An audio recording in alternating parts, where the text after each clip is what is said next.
Appeal শুনানি নিয়ে কি তথ্য রয়েছে আপনার কাছে? লাইবা, আপনি জানাচ্ছিলেন আজ অষ্টম দিনের মতো কিন্তু মনোনয়নপত্র যাচাই বাছাইয়ের পর রিটার্নিং কর্মকর্তাদের যে সিদ্ধান্ত রয়েছে সেটির বিরুদ্ধে আপিল করার এবং সেই আপিলের নিষ্পত্তির কিন্তু আজ অষ্টম দিন। এবং তার সাথে জানিয়ে রাখতে চাই আজ 511 থেকে শুরু করে 600 পর্যন্ত যে ক্রমিক নম্বরগুলো রয়েছে, অর্থাৎ 511 থেকে 610 নম্বর ক্রমিক নম্বর পর্যন্ত যে আপিলগুলো রয়েছে সেগুলোর নিষ্পত্তি করা হবে এবং সকাল 10টা থেকে শুরু হয়েছে সেই নিষ্পত্তির কাজ।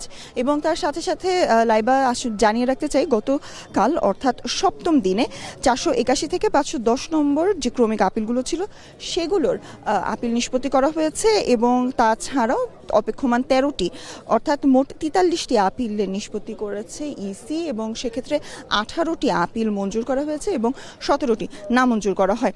এর পাশাপাশি 4টি আপিল আরও নামঞ্জুর করা হয়েছে এবং অপেক্ষমান রয়েছে 4টি।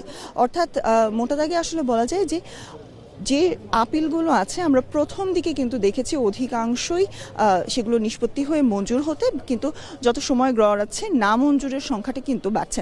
এবং তার সাথে জানিয়ে রাখতে চাই আজ 511 নম্বর যে ক্রমিকটি রয়েছে সেই 511 নম্বর ক্রমিকটি কিন্তু হাসনাত আবদুল্লাহর যে আসনটি রয়েছে অর্থাৎ এনসিপির পক্ষ থেকে এবং তার পাশাপাশি জামায়াতে ইসলামের সাথে যে জোটটি রয়েছে সেই জোটের প্রার্থী হাসনাত আবদুল্লাহর সেই আসনটির নিয়ে কিন্তু তার করা আপিলটির নিষ্পত্তি শুনানি কিন্তু বর্তমানে চলছে এবং সেই শুনানি আমরা হয়তোবা এর পরের আপনাদেরকে এই নিয়ে আরও বিস্তারিত জানাতে পারবো। তবে আজ যে অপেক্ষমান আপিলগুলো রয়েছে এবং তার পাশাপাশি আমরা কিন্তু আশা করছি যে 40টির বেশি আপিল আজ নিষ্পত্তি করা হবে নির্বাচন কমিশনে।